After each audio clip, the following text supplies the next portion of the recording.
I did have a small presentation, but I don't see any option to share my screen. Can I send you that via email? You can share. Yes, sir. Okay. So now you can share your the presentation.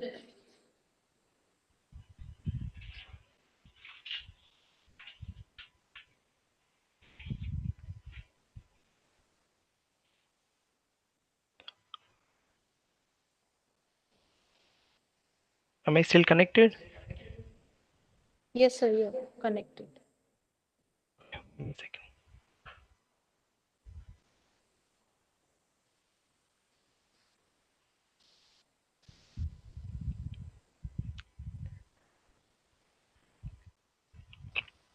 Let me know when you can see my screen. Yes, sir. Okay. So let me start with a small story. So I graduated in 2003 from IGIT. 2002, around December, we were in the seventh semester. So my project guide was Dr. Mishra. So he was one of the senior faculties in the mechanical engineering department, uh, and my project guide. So one day he called three of us and to his chamber and said, tomorrow we are going to TTPS, which is the thermal power station in Talcher. They called us for some issues with the conveyor belt. So we need to go check and provide some recommendations. So it's a very interesting story as far as this forum is concerned, because imagine you are in seventh semester, you know that you are going to be an engineer, but all of a sudden you get invited to solve a problem, right, that you have only learned in books. So it was for three of us, we had sleepless nights, right? So we could not sleep because we had no idea how we took the knowledge we gathered in our semesters and now applied to a real life problem, right? So we all went to TTPS the next day. The first time probably we had a live discussion with industry people, understood what their issue was, what their recommendation was. Of course, it was Dr. Mishra's guidance that helped us. So eventually, long story short, we came back, did some analysis, and provide our recommendations to TTPs, and eventually they were able to solve their conveyor belt issues. So when I got invited for this talk today, I started thinking what I could start with, and this was a very good personal experience uh, that I thought I should start with, which will be very very appropriate for today's forum. So with that said, I'll quickly introduce myself. Good afternoon, everyone. My name is Biswaranjan Mishra. Uh, like somebody introduced, by now I have 17 plus years experience in software product development and delivery. I started with Infosys, worked there for a couple of years. Then after that, I have been part of DXC Technologies, which was earlier CSC. So it's been a long time working with the IT industry and CSC in particular. Uh, it's an absolute honor, and I'm really honored and humbled to be part of the discussion. Uh, I do recognize that this has to be more of a dialogue than a presentation. Uh, so I'll keep my presentation very, very brief, and then we can brainstorm and discuss. I think that will add more value than just me sharing my thoughts. Okay, so with that said, also a disclaimer: I'm here to discuss just as a on my individual capacity. I'm not representing DXC as such. Uh, so any thoughts, anything that I'll share are going to be purely based on my personal experience, and it's my individual thoughts. Okay, so let me start with my first slide. Right. So all of you sitting on the call today as students, you must be worried about how do I take my knowledge and start a job, right? How do I get a job? But imagine on the other side, there is a big industry, the corporates, who are also worried. Who are also worried how they can deliver to their industry demands, to their customers' needs. Uh, if they do not have the right skill set, how are they going to deliver? So please do not think that it is just a one way a concern from one side, right? It is a common goal. Industries need people, they need talents, and you as students need jobs, right? I think the key is uh, finding the bridge, right, between what the industry requires, what the corporates require, and how you fill into those shoes, right? That's what I realize everybody knows, and that is part of our discussion. So typically, when we hire somebody, right, or any industry hires somebody, what they look for? They look for talent in terms of your logical skills, analytical skills, critical thinking ability, problem solving ability, right? Your skills on a particular, if you talk about IT, you talk about programming language, I, knowledge on database, uh, servers, application servers, recently cloud platform, so all that, right? When it goes to manufacturing, your experience on uh, designing, production. So it depends on the industry you're looking at. Then they look at experience, what kind of projects you have worked on during your college or after college. Then your attitude, right? It doesn't, it's not something that is tangible, but in most of your interviews, you'll be evaluated based on your attitude, right? Feedback from those discussions, how positively you look at those uh, comments. So that's a total value you add as an employee to an organization when you join a company, right? So just summarizing all of that, please understand that for corporates, for industries, it is equally difficult to find the right talent as it is difficult, or as it is you all are anxious to find a job. So I think that sets the basic context, so that you know that there is no dearth of opportunities, right? There are opportunities out there. You as an individual and as an institute, we need to come up with a plan of action, how we capitalize those, right? So that's what our subject of discussion today, right? So uh, I understand this is the third day. You must be bored of hearing this repeatedly, how both the industry and the institute benefit uh, by these kind of interactions, right? For an industry, it's extremely important to have the right skills uh, and the skilled manpower to fulfill any demands, right? It can be project, can be operation, can be research and development type of work. So could be anything, right? Industry benefits from such interactions by continuously providing feedback to the academia, adjusting the curriculum, right? And then getting the benefits out of that investment, right? And then IT is, be it IT, manufacturing, telecommunications. A lot of companies now collaborate with the institutes to do their research and development projects. So I mean, industries benefit a lot out of such interactions as well. It is not just the institutes, right? And as far as we are concerned as an institute, right? So we get an exposure to people who have several years of experience, get to hear from them and understand where the industry is going, what is the demand today, how the job market will look like 2 years, 5 years, 10 years down the line, adjust our curriculum accordingly, do select our projects accordingly, uh, define a career path early in your uh, career, and then be ready for a job. I mean, if you want to go for a job, then we another slide to talk about if somebody is planning to go into that entrepreneurship line. So that also helps, right? In addition to the students, right, the another biggest advantage is that it gives the our teachers, the faculty members, an exposure, an idea how to shape up your career in terms of learning, coaching, mentoring, and providing you the right projects.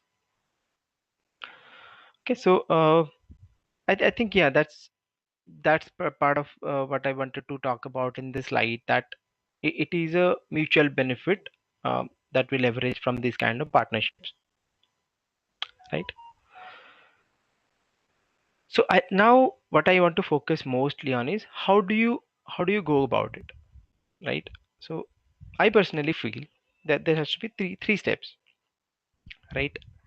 First, you engage with an industry, whether it is a company or a corporate or a institute or organization, whatever you call it. You engage with them, right? Then you exploit. Is Please do not take the word exploit in a negative way. Exploit is getting the benefit out of a partnership, right? And then you evolve, right? So you start with a plan, pursue it, exploit the benefits, and then you evolve and adjust along the way as required. So if you deep dive into all these phases, how do you engage with an organization, right?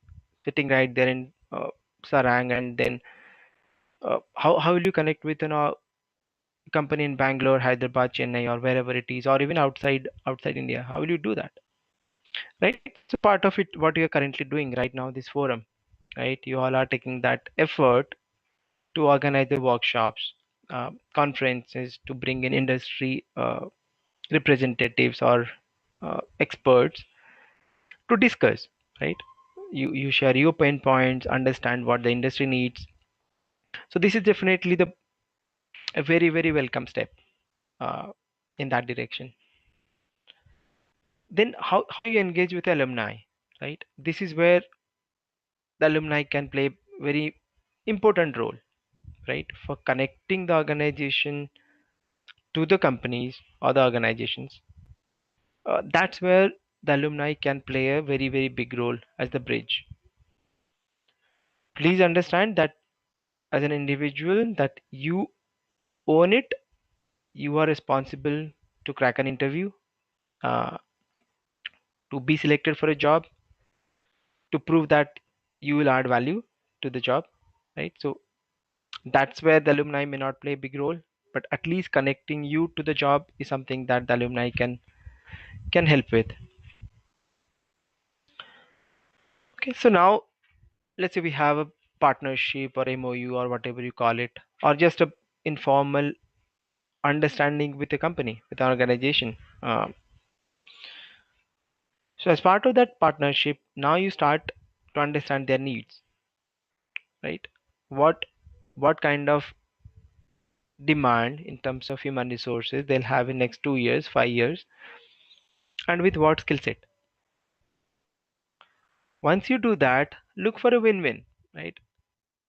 Again, we all need to understand it's at the end of the day, it's an organization runs a business, right? So any investment, any partnership they'll do with our college, they need to see a benefit in it, right? Either in terms of getting the brightest talents, uh, or in terms of collaborating in terms of research and development.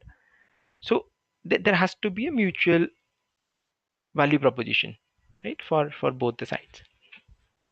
Or in terms of giving them a preferred hiring slot, day one campus interviews, and all that. The other thing in my experience, what I've seen is that people, as students, we all become anxious in third and final years about jobs. But the moment we go through the struggle and join a corporate, we forget that pain, right? And we get comfortable, and very few think about giving it back to the college. Not in terms of directly giving financial help, but just branding your organization, right? And providing a feedback to your to the TNP team, saying that okay, this is what we went through, but now we have joined, but this is what the projects demand or they expect.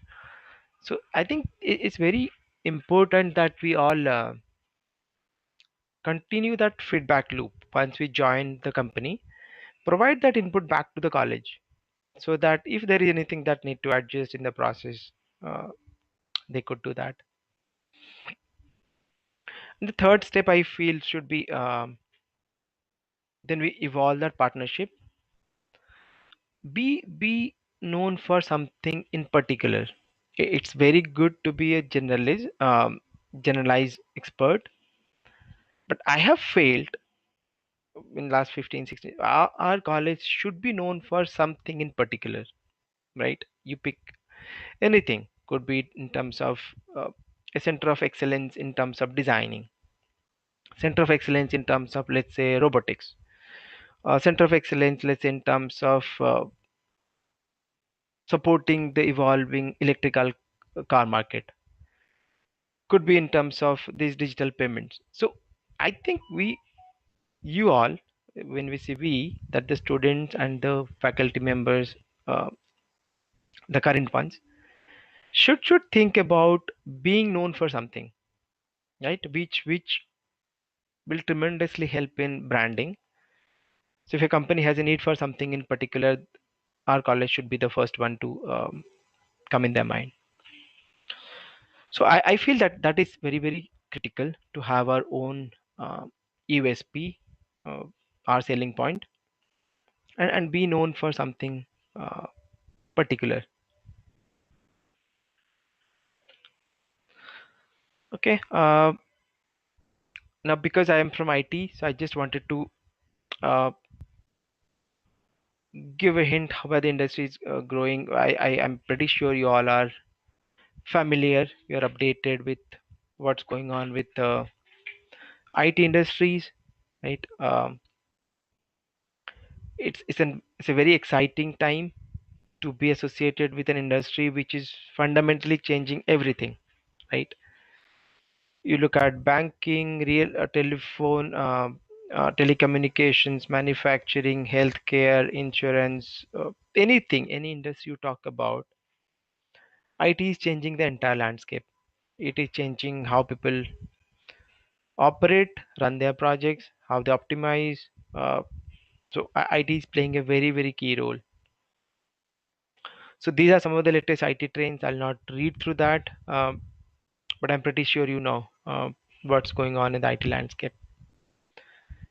Not just in terms of technology, in terms of processes, you would be knowing about traditional delivery of project management systems, agile, hybrid of those, lean, Kanban, scaled agile, or the safe framework, and many more. These are just few I listed. So in terms of getting ready for a job, you definitely need to have an idea what it is going to be when you get the job, right? These things will help you mentally prepared, not just for the interview, but to do well when you finally crack it and get the job. Okay. Let's see. This workshop had another part where uh, there was a component about entrepreneurship as well.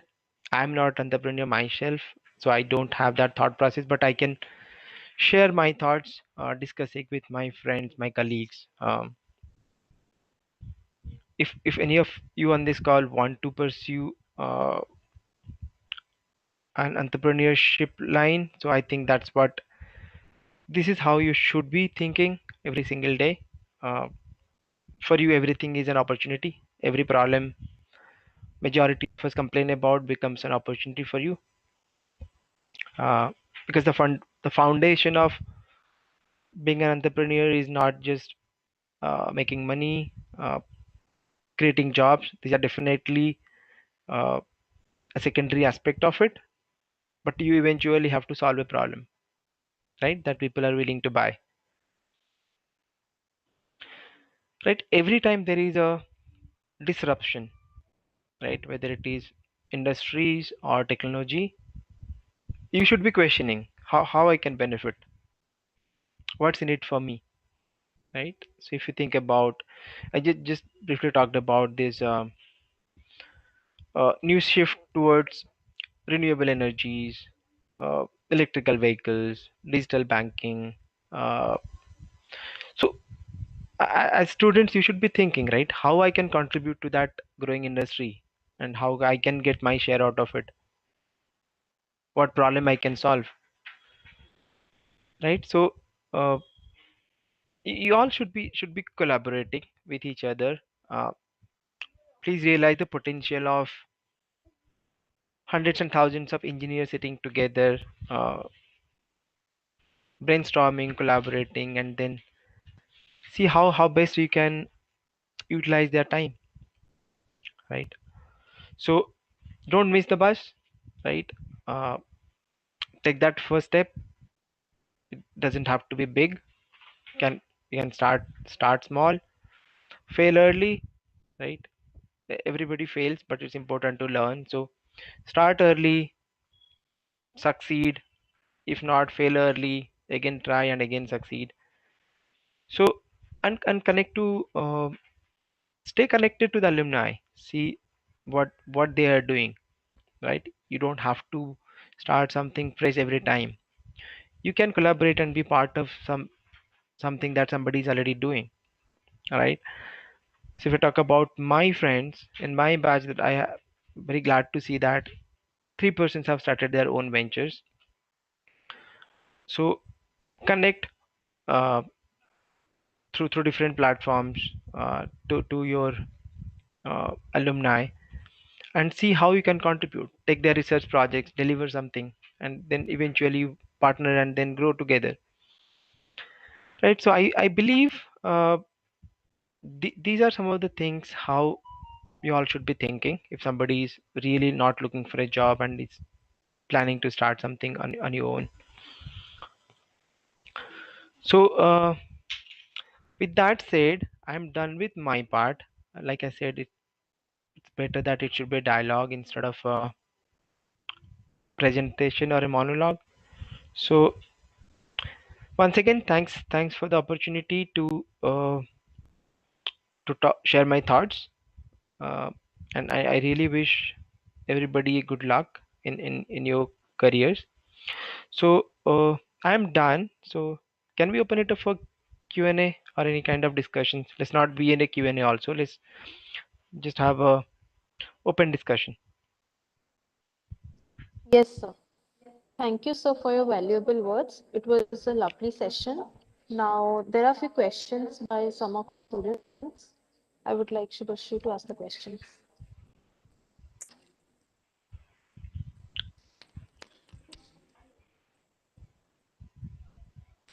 Hello. Hi, please go ahead. Uh, so my question is, does different workplaces affect the efficiency of an employee? Can you please repeat that? So my question is, does different workplaces affect the efficiency of an employee? Let me repeat it. So you're asking, does the workplace affect the efficiency of the employee, right? Is that the question? Yes, sir. Yes, sir. Absolutely. See, no doubt about that. Uh, imagine on day one, right? Imagine you got an offer letter, you join the company. Okay, on day one, there is nobody to um, receive you, right? You join the go to reception. There is nobody to guide you. You do not know who to talk to, right? You feel lost, right? So, and on the other side, you look at another organization, right? You are well informed who will be reporting to, uh, on what time.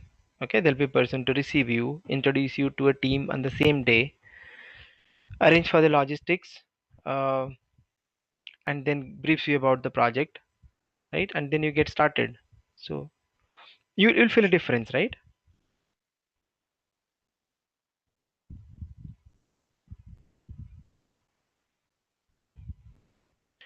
Yeah, somebody had the question. If you, yeah, let's discuss. Okay, so the, of course, the culture of the organization. Uh, there is a dynamics, whether you call politics or whatever it is. I mean, it's a project dynamics.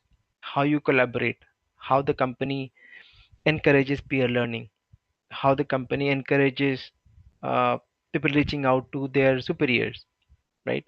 Whether it is a closed door policy or open door policy, right?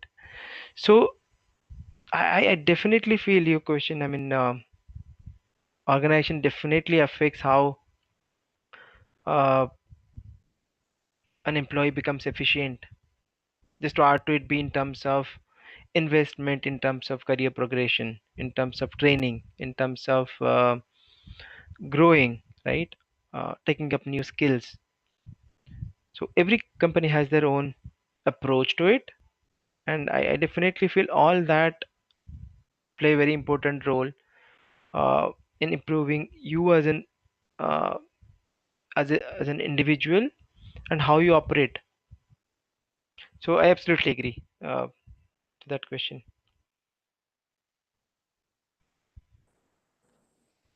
Thank you, sir. So we have one more question. How Sure. artificial intelligence is affecting industrial application and the workforce magnitude? Yeah, please repeat that again. There was some echo. How How artificial? artificial intelligence is affecting the industrial application and the workforce magnitude? Okay, let me repeat so that I got it. You're asking how artificial intelligence is affecting the industrial magnitude, right? And the Yes, sir. okay. So basically, if I simplify, you're basically saying if that is So, impacting job opportunities, is that where the question is inclined towards?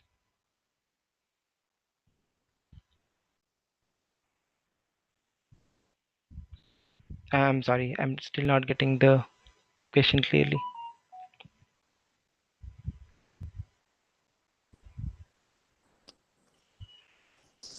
hello, sir. Yeah, can are you still there? Can you please repeat?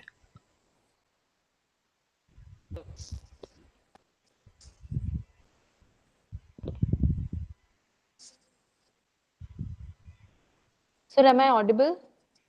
Yeah, can you please repeat that question one more time?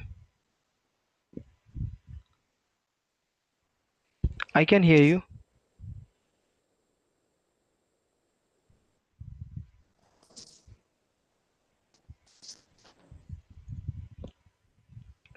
Can you all hear me? Yes, sir, you're audible. Okay, I can also hear you. Can you please repeat that question again? I Yeah, the question was how artificial intelligence is affecting the industrial application and the workforce magnitude. okay. So yeah, to be honest, I have not been part of artificial intelligence kind of project. So, but I'll just answer that question uh, based on my knowledge. So, artificial intelligence it it augments, right, a capability. It's not a replacement. So any industry you go to, right, of course it makes life easier. It removes a lot of manual intervention. So for example, uh, look at a driverless car, right, a self-driven car. It is a terabytes of gigabytes and terabytes of data being processed uh, on the fly, right? So there are limitations of what a manual process can do, right? So it's almost impossible that you process so much of information and data on the run, make decisions, uh, and let it car drive itself. So I think uh, these new technologies always augment human capabilities and are welcome. As far as industrial workforce, impact on workforce, yes, there will be some impact, depends on what industry you are in. But at the end of the day, there are skills, there are projects or components which cannot be uh, run by AI, right? So my take on this is it is definitely a welcome technology, augments adds to our capabilities, but it's not a replacement.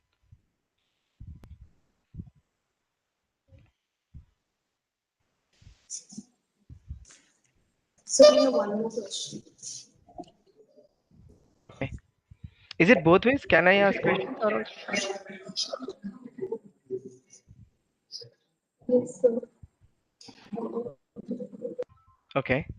So let me ask you a question. So are you all currently being in the third year and final year students? We Yes, used sir. to we used to take projects in core industries and uh, all our summer projects. So what kind of projects currently you all are doing? So due to lockdown, all the final years they are doing, even the core branches, they are doing the projects online. So means previously we used to do the projects in our labs, but now we have implemented those using CAD softwares like CATIA and all. And we are doing the analysis part using ANSYS and Minitab and also. Okay, but no projects as far as digital technologies are concerned, right? We don't do any IoT, blockchain kind of projects, No, right? sir, not in core branches, but CSC guys, they are doing, means they are implementing that those technologies. Okay. And do you ever feel from the core branches that you are you all collaborating with the computer science guys and to see? Yes, sir, yes, sir. Okay, perfect. Yeah. Because some of the mechanical students, they are doing that image processing. They have knowledge on that image processing part, so they are also helping the CSC people, sir. Excellent. Excellent. Good. Yeah. Please go ahead with your Yes, next sir. question. Yes, sir. I am Asirvad. I'm currently pursuing my Bachelor of Technology in Mechanical Engineering. I'm in final year. So my question was that as we know that sir, DXC technology is one of the leading player in B2B IT services. So my question to you is that as I am interested in data analytics, so what is the scope of data analytics in your company, sir? Yeah. There is, again, we'll try to make it generic. Okay. Because I'm not Yes, sir. So in a position to authorize to comment anything on the company strategies and all. Okay, so yes, analytics is definitely an upcoming technology you must be knowing, and you're already interested in that, right? So yes, sir. now, where you get allotted or how the project allocation happens and the scope of analytics in an organization, there are two different things, right? You need to understand that aspect, right? Any Yes, company, if whether it is DXC or whether it is any other company, right? You go and join. There is a there's a process which takes place about evaluating the business needs and project allocations, right? Of course, yes, there is a um, process in many companies to ask for the preference, what you really want to do. exactly. But imagine your career as a long term opportunity. To some people get allotted to a different project and they get disappointed. No, this is what I did not want to do. But I think we need to have a short term and a medium term and a long term vision, right? What you really want to do. So Yes, sir. if you want to pursue a career in data analytics, uh, you should be building your skills and knowledge in that direction, right? So when you go to a discussion, you can negotiate, right? That I already have done projects, right? I feel I'll add more value on data analytics than on IoT or blockchain, right? So it Yes. depends how well you are prepared, how you negotiate, right? So I think it comes down to that. Yes, sir, but actually I wanted to know whether your means there are teams that are currently working for on data analytics or not. Yes, there is work going. Yeah, there is work on analytics. Yes, sir. Thank you. Ashibad, why do you want to go to analytics? Sir, actually I was discovering that field and I found it is interesting. Okay. And are you working towards it? Yes, sir, I am currently upskilling myself in that area, sir. Okay, good. Yeah, I think that's important, Yes, right? If you have yes, sir. an aspiration, you should have a plan as well. Yes, sir, sir. Perfect. Good Thank you. luck. Yeah, sure. Thank you, sir.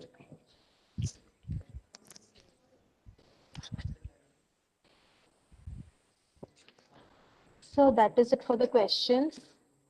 It was a wonderful session having you among us. We look forward to much more sessions with you.